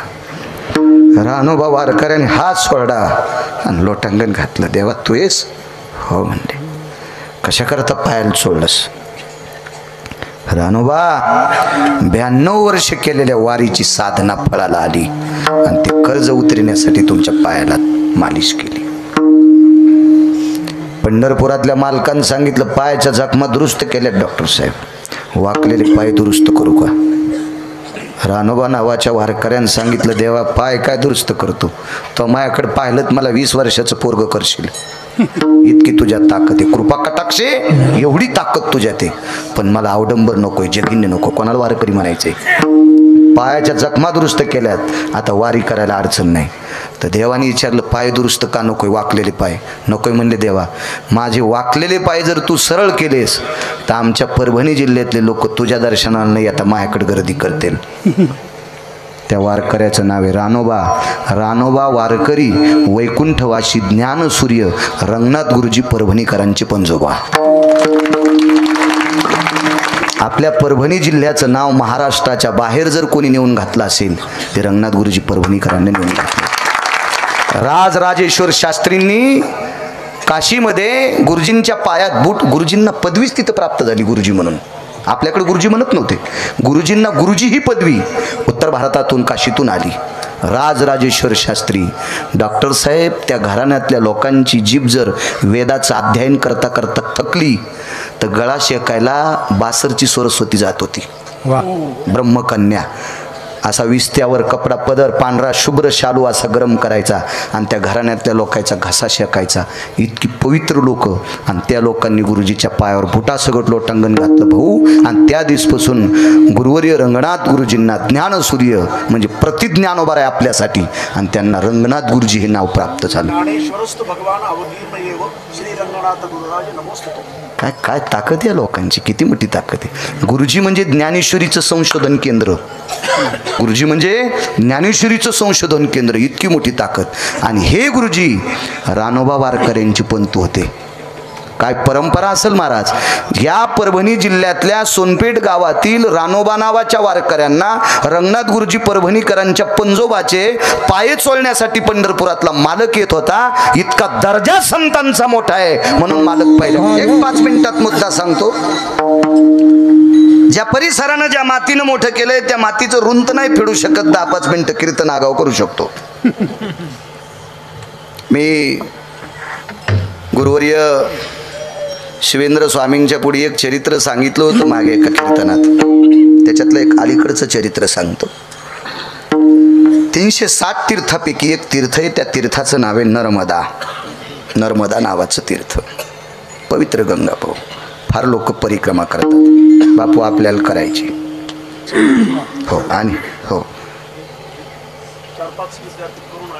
क्या बात आहे. वा वा वा वा. आणि मला आता ह्या पुढच्या ह्या वर्षातच करायची. तिथून पुढे आता बऱ्यापैकी गुडघे चालले, गॅप यायलाय. इतकं टाकू नये त्याचा गॅप भरणं. त्याच्यामुळं आपलं म्हणजे औषधं म्हणायलो मी, असं काही समजून घेऊ नका. काय तरी एकदा कामाला आलं पैसे काही काम येत नसते डॉक्टर साहेब. काय कामाचे, हे गेलं गेलं गेलं. त्याच्यामुळं या वर्षात करावं लागते बापू. आणि ती केल्याशिवाय मरायचं नाही. आता वाऱ्या 29 झाल्या पाहिजे. चालायला मला काही त्रास नाही, उभं राहता येत नाही त्या अपघातापासून. ते हे हरामखोर हाड कोणाचं भेटलं असेल काय माहीत मागच्या जन्माचं, ते माया नशिबाला आलं. हो, 4 फेब्रुवारी 2019ला ट्रॅक्टरवर गाडी आदळली. ते अंगावर आलं आणि हे त्याच्या गेलं. कोणाला काय नाही, मज एकट्याचं शेंदड फाटलं. आपल्याही मागच्या जन्मातलं काही आपण कोणाला वरबळडा असेल आहे का नाही, ते फेडावत लागत असते. मग चला ती करायची आपल्याला. आणि ती करायची म्हणजे अभिमान नाही. त्या माईनं गिरगावच्या बाळूला नेवा परिक्रमेला. हो, इतकी 1949 ते 51 साली या भारत देशातल्या 4 पीठापैकी एका पीठाचे शंकराचार्य होते, स्वामी राम. आणि स्वामी राम अनुष्ठानाला नर्मदेच्या तीरावर बसले. नर्मदेच्या तीरावर बसले. अनुष्ठान बरोबर 1:30 वाजता सुटायचं. 1:30 माध्यानी सूर्य ढळला की अनुष्ठान सुटायचं आणि त्याच्यानंतर मग 1 टाईम जेवायचं. पण जंगल होतं, परिसरात अन्नाची व्यवस्था नाही, करावं काय. तर त्यावेळेला प्रदक्षिणा करणारी पण मोजकी लोक होती. पण स्वामी राम ज्या वेळेला अनुष्ठानाकरता नर्मदेच्या तीरावर बसले त्यावेळेला झाडाखाली बसले नव्हते. 2च वर्षे शंकराचार्य पद घेतलं. त्याच्यानंतर पदाचा तिरस्कार नाही, नको म्हटले पद. महत्व हरवी, चातुर्य लपवी, पिशे पण मिरवी आवडोनी, पूज्यता डोळा न देखावी, स्वकीर्ती कानी ना ऐकावी. ह्या महिमेतले महात्मा शंकराचार्य होते ते. आणि उघड्यावर बसले. दुपारची वेळ 1 वाजलाय. फक्त स्वामी रामांच्या अंगावर ऊन नाही डॉक्टर साहेब. कडकड कडकड ऊन तापले. एकट्या स्वामी रामांच्या अंगावर. भास्करो तेजो कांती लुप्तो भयप्यातायाम प्रपटलेषु स्थिता छायाम भास्करो तेजेशु नैवम गिरगावकर लिखितम. ते काय बाळून लिहिलं का गिरगावच्या? सूर्य सुद्धा ढगाच्या आडंगी जातो आता बापू. इतकी ताकद होती महाराजा लोकांची. मग असं पाहिल्याच्या नंतर त्यावेळेला आता आपल्याला सगळ्याला महत्व कळाले म्हणून आपण चाललो. पण 1949 ते 51, 92, 93 साली एवढी लोकांना माहिती होती का? एवढी प्रगती होती का? इंटरनेट होतं का? मोबाईल होते का? एवढी माहिती होती का? त्या काळात फार चिकित्सक सात्विक सदाचारी पुण्यशील लोक यात्रा करायचे. आणि अशा लोकांनी तो प्रकार पाहिल्याच्या नंतर ऋतुपुष्प प्राप्तिस्तु तताम साधवे चरणारविंदा. ज्या काळात झाडाला जे फूल येईल ते फूल स्वामी रामांच्या पुढे डॉक्टर साहेब टाकत होते. ऋतुपुष्पम म्हणजे कर्मकांडात सिद्धांत आहे. भगवान शिवशंकराला बेल आवडतो, जगदंबेला लाल फूल आवडते, गणेश गणपती बाप्पाला दुर्वा आणि लाल फुल आवडते, पांडुरंगाला मंजुळ आवडती, असा शास्त्राचा सिद्धांत आहे. पण आपल्याकडे आता मंजुळ नाही, लाल फुल नाही, बेल नाही, काय नाही. मग जे फुल सापडे ते फुल त्या देवाला प्रिय जरी नसल तर यावतो ऋतुपुष्पास्ततम प्राप्तिरस्तु तत देवतां शमशो नारायणो हृदयस्थो भयस्थितः ऋतुपुष्पम समर्पयामि. हे देवा, हे नारायणा, हे प्रभू, हे गणेश भगवान, हे जगदंबा, हे भगवान शिवजी, हे पांडुरंग परमात्मा, या मध्ये आम्हाला हे फुल सापडे तथास्ति समर्पयामि, आमचा स्वीकार करा, असं म्हणण्याची पद्धत होती. मग हे योगी तपिशुद्ध लोक आश्चर्यचकित व्हायचे आणि ते फुलं टाकायचे. स्वामी रामांचं अनुष्ठान मुळलं की फुलाचा गंज. फुलं कसे खायचे डॉक्टर साहेब? पहिला दुसरा तिसरा दिवस गेला, फुलंच होते, नुसते फुलं. करावं काय? आणि गात्र आता शेवटी अन्नमय प्राण आहे. योगी असेल आता ती काय त्यांचं अनुष्ठान म्हणजे काय असं डोळे झाकून वगैरे योग मुद्रा लावून थोडंच होतं. आणि योगाची मुद्रा लावली असेल तर हवेची पण गरज नाही, भाकरीची गरज नाही, पोळीची गरज नाही, भाजीची गरज नाही. ते नाही, त्यांचं अनुष्ठान नामाचं होतं. नर्मदेच्या नामाचं चिंतन करायचं होतं. हर नर्मदे हर नर्मदे हर नर्मदे हर नर्मदे हर नर्मदे करायचे. तिसऱ्या चौथ्या दिवशी अनुष्ठान सुटल्याच्या नंतर स्वामी राम नर्मदेला प्रणाम करायचे. नर्मदेला ज्या वेळेला प्रणाम करतात त्यावेळेला डॉक्टर साहेब एक रत्नजडीत हातवरी आलता गंगेच्या पात्रातून. रत्नजडीत हात फक्त 5च लोकांसाठी आले. एक स्वामी रामांसाठी आला आणि एक रोहिदासासाठी आला. बाकीचे 3 पुन्हा कधी पाहू. सगळ्या गोळ्या एकट्या घेतल्यावर ॲक्शन येत असते आहे का नाही? म्हणून तुमचे लोक लिहून देतात, ही दुपारी घ्या, ही उद्या घ्या, ही जेवणाच्या आधी घ्या, ही जेवण झाल्यावर घ्या. ते का असे म्हणतात का सगळ्यात फोडान 8व्यात टाकान फुटान पाण्यात टाकून घ्या, असं कसं मरण पेशंट आहे का नाही? म्हणून आता यायचंच मी पण शिकत असतो. काही गोळ्या उद्या पुढच्या कीर्तनात म्हणून आपलं शिवून ठेवायचं. पूर्वीच्या बायका बाहेर चालल्या आणि ढोरं लवकर सुटत होते ना, म्हशी गाई, तर रस्त्यानं चालताना शेण पडलं की शहाणी बाई काय करायची, एक पावटा उचलायची आणि त्याच्यावर पालथा टाकायची. दुसरीची काय ताकद आहे उचलायची, टिवलं ती ना. तसं आता पुढच्या 3 टिवून ठुले. विठाला विठाला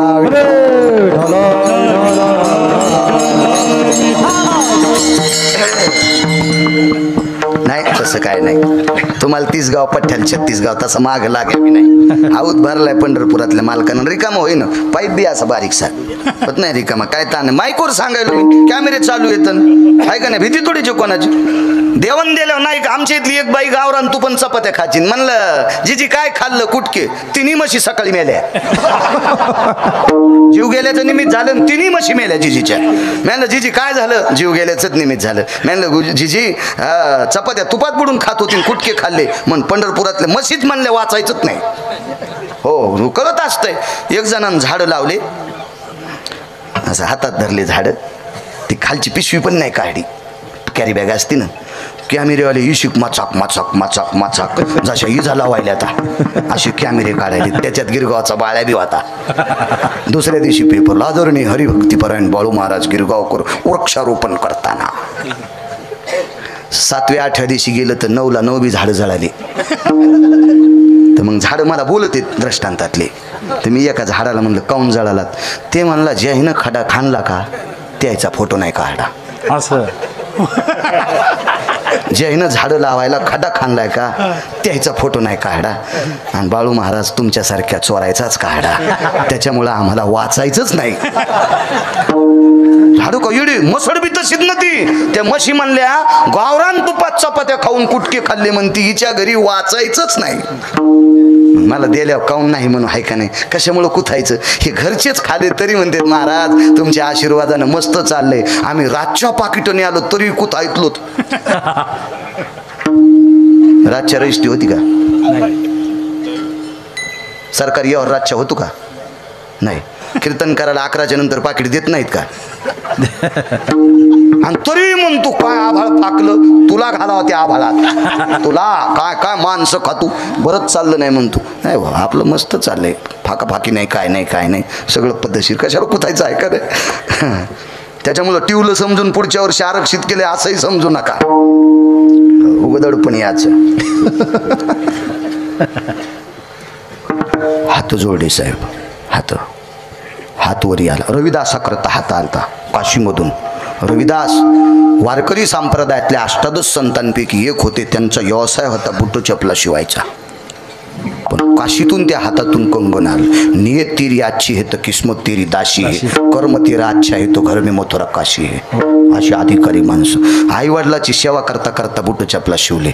मायबापाला झोका दिल्याशिवाय झोप येत नव्हती. शेंडील दोरी बांधली डॉक्टर साहेब, शेंडील दोरी बांधली आणि टाचे मारता मारता सावकार मान हल्ल्याबरोबर शेंडी हालत होती. बंगई हालायची बापू. आणि काय सेवा म्हणून काशीतल्या विश्वनाथाला घरी बसल्या बसल्या कंगन द्यावं लागलं. चमडे बुडवायच्या कुंडात. काय मोठी ताकद असेल, काय योग्यता असेल. अधिकारी लोक होते. हात वरी आला स्वामी रामांकर तवारकरी महाराज. स्वामी रामांनी हात जोडले डोळे झाकून, आणि डोळे उघड्याबरोबर त्या हातावर डॉक्टर साहेब एक सुवर्णाचं पात्र आलं. जवळ गेले. त्या पात्रात गावरान तुपातली शुद्ध गाईच्या दुधाची खीर होती. खीर आणली, पत्र तोडले, खाली अंथरलं पत्र. तितक्यात 2 योगी आले आणि त्या 2 योग्याला जेवायला वाढलं. पात्र रिचून घेतलं. पात्रात पात्र नव्हतं, चमचा गिमचा नव्हता. पात्र रिचवलं. तिघाला लागेल इतकीच खीर पडली. पात्र बाटवलं नाही. पात्र बाटवलं नाही म्हणजे त्याच्यात हात घातला नाही. शुद्ध शुद्ध शुद्ध शुद्ध पात्र. आणि नंतर आता काय काय कायला खाण्याचे. आम्ही एकदा दिंडीत गेलो, शिवाजीराव लाटे, आम्ही बळीभाऊ कवळे दरवर्षीच जातो. आणि एका झाडाखाली दुपारच्या सकाळच्या नेहऱ्या झाल्या आणि त्याच्यानंतरच्या 20व्याला पालखी थांबली. आता माणसं थांबले की सुरूच करतात मुरमुरे खाय, काही खाय, आमकं खाय, तमकं खाय. मस्त एक माळकरी गिरकळी गळ्यात माळगिळ कशाची होती देवजानी, मी काही विचारली नाही, पण दिसू लागली तुळशीची वरून. आता ती मला शंकायच्या करता आली. पुढचं ऐका ना, ते मेन कापड आथरलं, इकून ते बसले, तिकून त्या बसल्या. हो, तिने पिशीतलं ते कॅरी बॅग काढली, मालकाच्या पुढं ठुली. मालकानं ती कॅरी बॅग उकलली.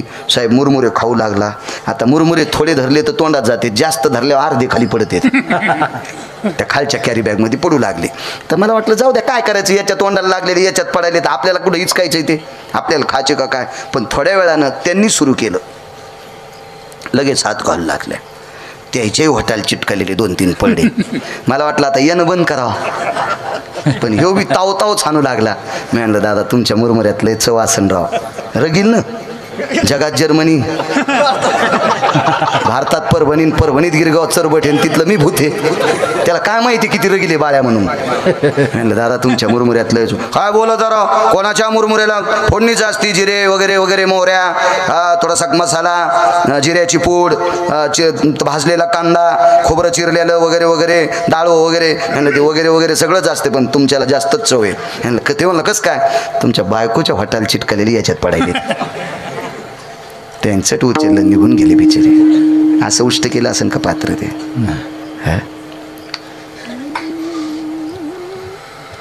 पात्र रिचून दिलं. 92-93 दिवस अनुष्ठान. रोज नर्मदा माता पात्र देत होती, रोज रोज रोज रोज रोज. तिथून पुढे प्रवासी सगळे तिथंच थांबू लागले. 100, 200, 300, 400 काय योगी तप येतील तितक्याला तेवढ्या पात्रातली खीर पुरत होती. कोणाची ताकद आहे? नर्मदेची ताकद. स्वामी रामांना द्यायची. स्वामी राम म्हणजे सामान्य व्यक्ती नव्हते, प्रत्यक्ष नर्मदा मात्र. स्वामी रामांनी एकदा चिमटा वाजल्यावर साहेब पाऊस पडला होता. पाऊस. शंकराचार्य साधं पद आहे का ते? साधं पद आहे का? एक बीबी नावाची स्त्री होती, पिराची उपासक होती. ती आग्र्याला थांबत होती. मी मागे बोलून गेलो का कीर्तन. ती आग्र्याला थांबत होती आणि ती जिथं थांबली तितक्या जागेवर सूर्य थांबत होता, ढगाच्या आडंगी. तिला सावली होती आणि स्वामीराम तिच्याकडे गेले. स्वामीरामांनी आवाज दिला, बीबीजी. तिने मागं पाहिलंच नाही. मागं न पाहता म्हणली, बोली राम. शंकराचार्याच्या लक्षात आलं, हिचा वेश पाहिल्याच्या नंतर मी हिला बीबी म्हणलो, साध्वी म्हणले नाही, कारण तिला कपडे नव्हते आणि अंग कुठं दिसत नव्हतं. इतक्या जटा, डोक्याच्या जटा होत्या. हे पूर्ण अशीच पूर्ण शरीर झाकलेलं होतं. काय सूर्याला हिंमत आहे तिचं अंग पाहायची, कारण पतिव्रतेचं शरीर सूर्य आणि अग्नी पाहू शकत नाही. सतीनं देखे अग्न. पतिव्रता स्त्रीची हा देश 2च लोकांच्या सत्तेत जागा आहे. एक तर पतिव्रतेच्या ताकदीमुळं आणि एक निष्ठावंत संतांमुळं हा देश आपला साबूत आहे. 2 लोकांच्या कृपेनं, 2 लोकांच्या कृपेनं. वैकुंठवासी कोठाळकर महाराज सांगायचे, पतिव्रता स्त्री पेटिल्याच्या नंतर आधी तिचं शरीर जळतंय, मग कपडा जळतंय. पतिव्रता स्त्री पेटिल्यावर आधी शरीर जळतंय, मग कपडा जळतंय. काय अग्नीची मायवेली, आधी कपडे जाळून मग शरीर जळायची. सतीनं देखे अग्न. उलट पतिव्रता जळाल्याच्या नंतर जशाला तशा मेऱ्या साबीत निघावा. ढवळेवीर नावाचं एक गाव खानदेशमध्ये. रुक्मिणी नावाची स्त्री जन्माला आली, फक्त हळदीचा डाग. जीवनभर ज्ञानेश्वरीची साधना आणि गाथ्याची साधना केली. देह सोडला आणि पेटून दिल्याच्या नंतर गळ्यातली तुळशीची माळण दोऱ्या सगळं जशाला तसे. सावडायला गेल्या एकही आस्ती सापडली नाही भाऊ, फक्त तुळशीची माळण दोरा जशाला तसा सापडला. त्याची समाधी ढवळेवीरला आहे. काय ताकद आहे पतिव्रतेची. जाईबाई नावाची स्त्री होती. वैकुंठवासी मारुतराव महाराजाला तिनं दिंडीत भाकरी घातल्या. तिची मारुतीच्या मंदिरात कासारवाडीला समाधी आहे. ती बाईला फक्त हळदीचा डाग होता, गळ्यातलं मंगळसूत्र दोऱ्या सगळं जशाल तसं निघतंय. काय ताकद आहे. सतीनं देखे आग्न. एवढी मोठी शक्ती असते सतीमध्ये. म्हणून मला वाटते सती नाही निघलं पाहिजे. भंगीऱ्याचं ऐकून. ज्ञानोबराय तुकोबरायच्या राज्यातल्या बायकांनी कोणाचं ऐकायचं नाही डॉक्टर साहेब. ज्ञानोबराय तुकोबरायचा परमार्थ म्हणजे वाघिणीचं दूध आहे. आणि वाघिणीच्या दुधात जर तुम्ही चपाती खात असाल तर शेळी कशाला पाळली? एक जण म्हणला बब्याला ऊन लागल्यावर त्याच्या कानात दूध टाकायचं. तू या बब्याच्या कानातच शेळी घालू एक. वाघिणीचं दूध खाल्ल्यावर दूध ऊन लागत असते. ज्ञानोबराय तुकोबरायचा परमार्थ म्हणजे वाघिणीचं दूध आहे. वाघिणीचं दूध आहे. काय ताकद आहे. कशाला आगाव सोंग करायची? हो, लवंगाव मंगळवार धरी ती, लवंगाव मंगळवार. हो, खाल्ला साबुदाणा कुंटलानं. हो, इतका आजार झाला. लग्न झाल्यावर 3 महिन्याला गर्भाशयाची पिशवी काढली. डोळ्यानं पाहिली नाही ती पाहुणी. तुमच्यासारख्या तज्ज्ञ डॉक्टरांना सांगितलं अतिउपास धरल्यामुळं पोटावर, पचन संस्थेवर आणि लिव्हरवर ताण आला, पिशवीपर्यंत आजार गेला. अति साबुदाणा खाल्ल्यामुळे, अतिउपासामुळे लग्न झाल्यावर 2.5 महिन्याच्या नंतर गर्भाशयाची पिशवी काढली. काय कोण सांगितले तुम्हाला उपास? 24 एकादशा, 5 परवान्या आणि 1 सोमवार उपवास.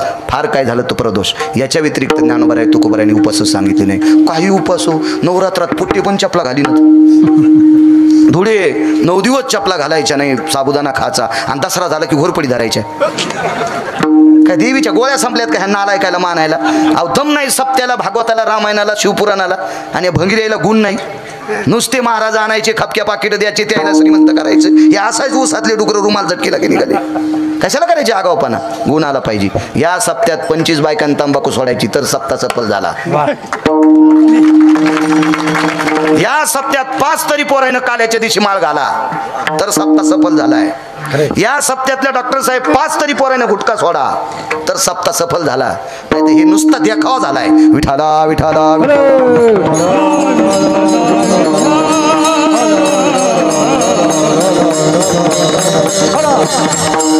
ती बिबी पिराची उपासक आहे. स्वामी रामांनी आवाज दिला, बिबीजी बोलिये राम.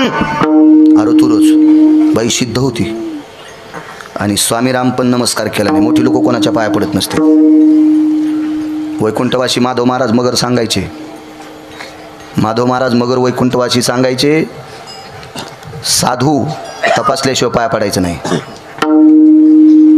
हा, महाराज तपासल्याशिवाय पाया पडायचं नाही. साहेब, मोटरसायकलचा ड्रायव्हर चुकला 2 मरतील, जीपचा ड्रायव्हर चुकला 10 मरतील, एसटीचा ड्रायव्हर चुकला 55 मरतील, रेल्वेचा चुकला 1000 मरतील. महाराज चुकीचा भेटला पिढ्या मरतील. पिढ्याची पिढ्या मातीत जाऊ शकतात म्हणून चुकीचं. आपल्या संप्रदायात अभ्यास कमी असला तरी चालेल, पण ज्याचं आचरण गोड आहे त्याच्या पाया पडायचं. आणि ज्याचं आचरण गोड आहे त्याच्या पाया पडलं की त्याच्याकडनं तुमची झोळी रिकामी राहणारच नाही. आणि नालायकाच्या पाया पडल्यावर त्याच्या पायातलं पाप तुमच्या कपाळात येतं आणि तुमचा संसार खालून पेटतो. एक मुद्दा सांगू अर्थसंहितेतला, अर्थशास्त्रातला. चोरी करणाऱ्यापेक्षा चोरी करणाऱ्याला मदत करणारा अर्धा चोर असतो. गुन्हेगाराला मदत करणारा अर्धा गुन्हेगार असतो. हो, गुन्हा कधीच झाकायचा नाही. एका बाईनं आम्हाला चहा घ्यायला बोललं. म्हणलं बाई मी चहा पित नाही. म्हणले दूध घ्या. म्हणलं मी काही बोक्या नाही. ती म्हणली काळा चहा प्या. बाई ऐकत न शपथच घातली यायला. म्हणलं चला आम्ही येणार आहेत म्हणून बाईनं रांगोळ काढली. पण बाईनं रांगोळ काढणं, मधात जाणं, तिच्या रांगोळीवर कुत्र्यानं घाण करणं संगत. कुत्र्याला काय कळत? पशु काय पाप पुण्य जाणी ती, उत्तम मध्यम भोगभोगी ती. गुन्हा झाकायचा नाही. बाईनं बाहेर येऊन पाहिलं, म्हणली बाई काय रांगोळ काढली ग? एवढं मोठं खळभर रांगोळ काढीन, कोणाचं कुत्रं आलं, काय घाण केली. आणि नवऱ्याला लगेच म्हणली बाई तितकी काढा ना. पहा बाई बी उचकानी होती. हो, ज्याच्या जीवनात बाई सात्विक भेटली का त्याला वनवासात स्वर्ग आहे. आणि ज्याच्या जीवनात बायको कर्कशा भेटली त्याला बंगल्यात मसन वाट आहे. हो, कर्कशे संगती दुःख मोगाचा पुरावा आता इथं लागतो. उदंड फजिती. 6 गोष्टी प्रारब्धान भेटतात. त्याच्या संसारिक माणसाला नंबर 1चं प्रारब्ध गोड कशाचं पाहिजे असेल तर बायको ऐकिनेतली असावा. मानी भ्रताराची बोलीन धन्य जगिती माऊली, तिचे होता दर्शन मिळे पोट भरी अन्न. काय द्रौपदीचे पाय पाहिल्याबरोबर 60,000 शिष्य सदुर्वात जेवले. द्रौपदीचा अधिकार किती होता? एकदा देव भेटला, मी वाटण सांगितलं. देव भेटला भाऊ द्रौपदीला. देव विटेवरीचे मालक कृष्ण परमात्मा भेटले. ताई काय देव? ने दादा एक काम कर ना, 5 गावाची जहागिरी दिली तर पोट भरते रे. येते 55 ग्राम असती ज्या येते 2 दोआम नाही वाहती कार आहे. देवा अरे 5 गावाच्या जहागिरीत आमचं पोट भरतंय, पण आम्हाला वाद नको रे देवा, भांडण नकोय. काय भाई असलो तिच्या पायाचं नख पाहिल्याच्या नंतर दुर्वास ऋषी जेवते. 5 अत्यंत रागीट लोकांपैकी शीघ्रकोपी दुर्वास. मग जमदग्नी वगैरे हे पुढचे, पण एक नंबरचे रागीट कोण दुर्वास. आणि त्या साधूला एका पतिव्रता स्त्रीचं नख पाहिल्याच्या नंतर भोजन मिळते. काय ताकद, इतकी पावर आहे माझ्या माईनं तुम्ही. ज्या राज्य, राणी व संपत्ती, या देशाची संपत्ती इतकी मोठी. राज्य, राणी व संपत्ती, या देशाची सर्वात मोठी संपत्ती कोणती असेल तर या देशाची स्त्री आहे. कारण ज्ञानोबाराय तुकोबारायला कोणी जन्म दिलाय? यांनी दिलाय. रयतेच्या राजाला कोणी जन्म दिलाय? यांनी दिलाय. धर्मनिरपेक्ष महाराणा प्रतापाला कोणी जन्म दिलाय? यांनी दिलाय. महाराज तुटलेली शंकराची मंदिरं जिनं साबूत ठेवली त्या अहिल्याबाईला कोणी जन्म दिलाय? यांनी जन्म दिलाय. या देशातल्या पवित्र लोकांना तुम्ही जन्म दिलाय. मारुतीराय कोणाच्या पोटचे? तुमच्यातली एक स्त्री आहे. इतकी पवित्र, एवढी मोठी पवित्र कुशी आहे तुमची. चला. आणि पाठीमागं न बघता राम बनले. पण मोठी माणसं तो ते याच्यावर सांगत होतो रांगोळीवर. मग ते नवरा म्हणला मी नाही, आता मी दर्शनाला चाललो मारुतीच्या. ते बैल नव्हतं ना, ते बैल असतं तर ऐकलं असतं. नाही, ते बैल नव्हतं. ते म्हणलं मी नाही, मी दर्शनाला चालू. पण ती मागं गेली, परसात गेली, आणि परसातून इतकी टोपलं भर माती आणली आणि त्याच्यावर झाकली. आता मला जरा शेतीचा नाद आहे. 5-6 दिवस रानात न गेल्यामुळं मी आपलं त्याच्यावर पाय दिला. मला वाटलं माती आपल्या पायाला लागेल. नाद आहे शेतीचा. मी सगळ्यात आधी शेतीला मानतो. म्हणून तर एक जण म्हणला कीर्तनात इतकं कडक बोलता, जाऊ दे म्हणलं, निघाला कापूस याचायला पट्या, तो नको तांग घेऊ. त्या काळ्या माईच्या जीवावर मस्त उड्या हाणायच्या आपण. हे काय करे. मग ते पाय दिल्याच्या नंतर बरं वाटलं, पण नंतर गार लागलं. आणि त्या बाईनं लग्नात गाडी चालता 22,000चा आणि आम्हाला बसायला टाकला. आता मी येडाय का माझ्या धोत्रान पाय पुसायला? मी त्याच गालीच्याला पुसला. आणि मग बनली बाई, आत्तर टाकलं, पण घरात वास कसा यायलाय? हे तो गुन्हा झाकल्यामुळं. तिनं जर घाण झाकली नसती तर मी पाय देत होतो कसं आहे? नाही. त्याच्यामुळं गुन्हा झाकायचा नाही, घाण झाकायची नाही. जितकी घाण झाकताल, मला माहीत बसता येत नाही कारण सवय नाही इतका वेळ बसायची, पण मग आटपितो मी आता, लगेच आटपितो. मला बी शिजल्यावर जाळ घालायचा नाद नाही. एका बाईचं वरण शिजलं, मी आणलं गॅस बंद करणं. ती म्हणली बाई माझ्या नवऱ्याला 2.5 लाख पगार आहे. आणि मी आणलं गॅस जळू दे पण वरण जळालं ना, शिजल्यावरही जाळ. आणि खरं तर 10ला जे विठ्ठल करायला पाहिजे होतं, आहे का नाही? तुम्ही आगावच ना, विढाला विढाला.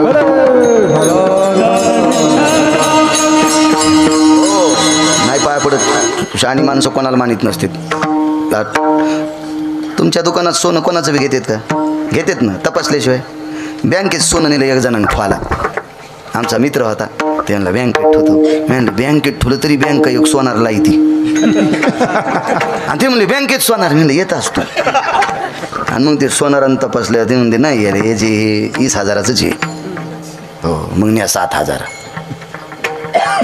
ते म्हणले कसं काय? सोनार आहे. सोलाखा लावल्याशिवाय कळतंय? नाही. मोठी माणसं कोणालाही मानणार नाहीत. महाराज पंढरपुरातला मालक पेपर सोडून घेतल्याशिवाय माल मोजितच नाही. त्याचा पेपर लय कठीण, कॉफ्या चलतच नाहीत. आमचा मित्र, मी 7वीला शाळा सोडी, पुढं जरासा दखलपास गेलो. आता काल गेट टुगेदर कार्यक्रम झाला 10वीचा, मला त्याच्यात नेलतं. हो, तिथं सगळ्याला वाटलं, पण असं आमचे गुरुजी बरे होते, मला पुढे 1-2 वर्ग नेलं. मी काही गेलो नाही. मी असाच जास्त तुरी कापायला, गाडी हाणायला, कोणाच्या कापसाचे गठुडे आणायला रोजानं जात होतो. गळ्यात शपथ जात होतो, खोटं नाही. परिसरात सांगायलो मी, तुम्ही विचारू शकता गिरगावच्या लोकांना. मी काम करीत होतो रानात आणि आजही करतोय, काही विषय नाही.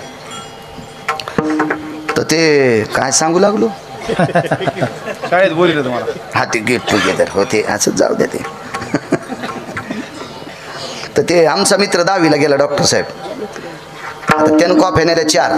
त्यानं 4ला लिहिल्या आणि मित्राला 1 दिली. त्याच्या मित्राने लिहतात पकडली, सही केली. त्याला रेस्ट तिकीट म्हणतात का? हो. आणि यात जो 3 कॉफ्या बाहेर आल्या. म्हणलं कॉफ्या कोण नेल? ते म्हणलं म्या. मग तुला कसं काय नाही पकड? म्हणलं ते म्हणलं लिहून म्या 3ही खाल्ल्या. असं कॉफ्या कागदाच्या होत्या ना, 3ही चावून खाल्ल्या. म्हणलं कागदानं होतंयच काय? 3ही खाल्ल्या काय? आणि 5 झालं. ते झालो 5. कुठल्या शाळात? इथल्या शाळात. आणि आता 3 म्हशी सांभाळीते. वरच्याचं कोर्ट लयच आगाव आहे. हां, तुम्ही खालच्या कोर्टातून आमच्या एका पाहुण्यानं गुन्हा केला, फाशीची शिक्षा.